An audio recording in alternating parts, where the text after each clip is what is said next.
오늘을 사랑하는 묵상 시간입니다. 오늘 본문 말씀 이사야서 30장 31절과 32절입니다. 여호와의 목소리에 아수르가 낙담할 것이며 주께서는 막대기로 치실 것인데 여호와께서 예정하신 몽둥이를 아수르 위에 더하실 때마다 소고를 치며 수금을 탈 것이며 그는 전쟁 때에 팔을 들어 그들을 치시리라. 여러분, 우리가 신앙생활을 하고 믿음 생활을 하면서 가장 좀 혼란스러운 부분이 왜 우리에게 이런 어려움이 찾아오는 것일까라는 생각이죠. 이것은 이 아수르, 이 유다 백성들에게 가장 적대적이었던 이 아수르 같은 나라를 통해서도 보게 됩니다. 왜 유다 백성들에게는 이 아수르 같은 나라가 이 세상에 존재하며 그들이 하나님의 백성을 공격하는데도 왜 그들은 망하지 않는지 이해하지 못하는 거였잖아요. 왜 하나님께서는 아수르처럼 누가 보아도 분명히 악한 나라를 그냥 내버려 두시고 자기 백성을 이렇게 괴롭히는데도 가만히 계시는 것일까요? 하나님의 계획 안에서는 결국 아수르가 몽둥이에 맞으며 하나님의 백성들이 소고를 치고 나팔을 불며 승리하게 될 것이라는 말씀을 그래서 우리에게 주시는 겁니다.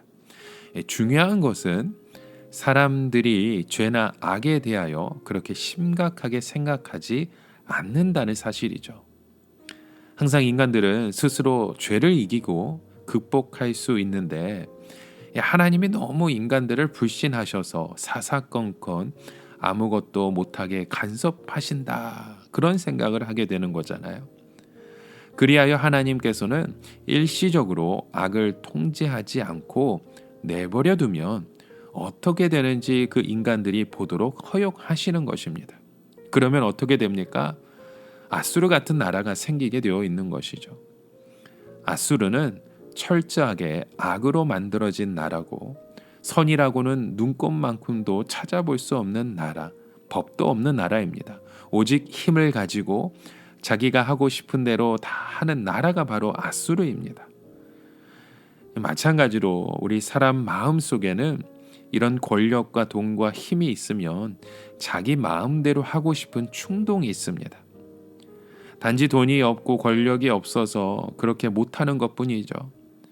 하나님께서는 아수르를 통해 아무런 제재 없이 무한정의 그 권력이나 힘이 사람에게 주어지면 어떻게 되는지 똑똑히 보게 하십니다.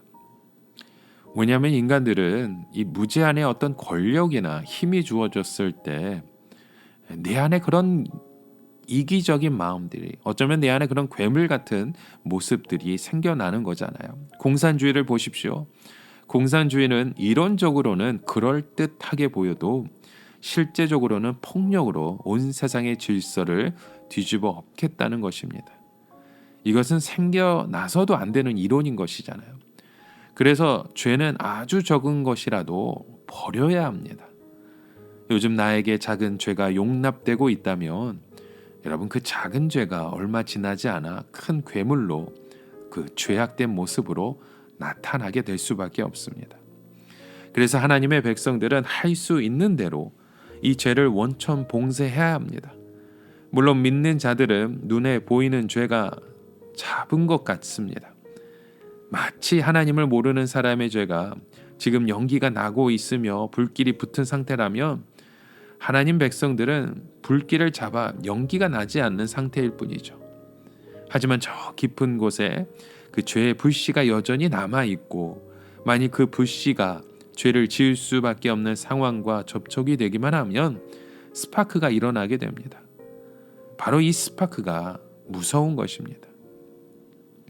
여러분, 오늘 우리의 삶 가운데 가장 무서운 것은 내 깊은 내면에 도사리고 있는 죄에 대한 욕망입니다. 죄를 지을 수 있는 분위기와 환경과 그 모든 것들이 접촉이 되면 더 무서운 죄악의 불이 우리 가운데 솟아날 수밖에 없는 것입니다. 이것은 막을 수가 없습니다. 그동안 애써 참았던 욕망까지 다 불붙어 버리기 때문에 더 강한 욕망으로 분출되는 것입니다. 그래서 예수님이 하신 말씀이 무엇입니까? 여인을 보고 음욕을 품은 자마다 이미 간음하였느니라 라는 말씀을 하시잖아요. 그 죄를 원천 봉쇄하라는 뜻입니다. 일단 스파크가 튀면 끌 수가 없기 때문에. 그러니까 아예 다른 이성을 그런 식으로 만나거나 접촉하지 말라는 뜻이죠. 결국 사람은 죄를 지을 수 있는 분위기와 애초부터 접촉하지 않는 것이 좋다는 것. 이 유다 백성들은 아수르 사람들이 하나님께 심판받는 것을 보고 소고를 치며 기뻐했습니다. 그러나 마음속에는 두려움이 있는 것이에요. 자기들 안에도 그런 욕망이 있었는데 단지 기회가 없어서 그런 죄를 짓지 못했다는 것을 알았기 때문입니다.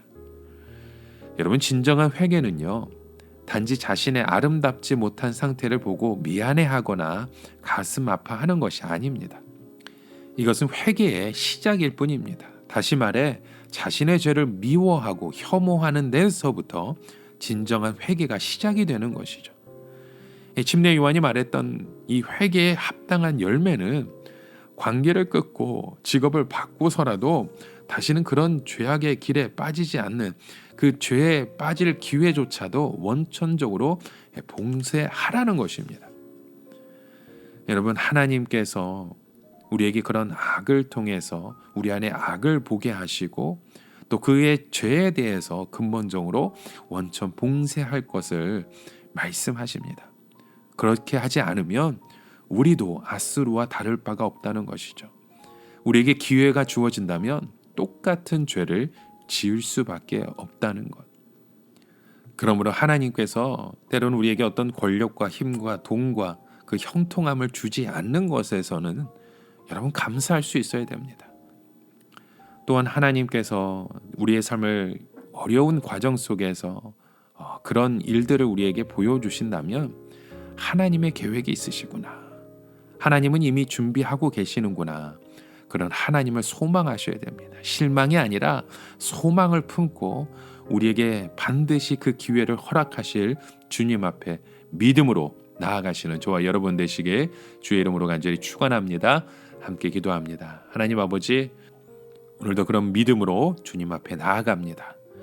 하나님의 백성의 싸움은 역전의 명승부라는 것을 우리가 깨달아 알게 하여 주시고 중간의 과정으로만 끝나는 것이 아니라 끝까지 마지막 순간까지 하나님의 그 개입하심을 통해 이루어 가시는 놀라운 하나님의 역사하심을 목도하는 주의 귀한 백성으로, 자녀들로, 우리 공동체로 인도하여 주시옵소서.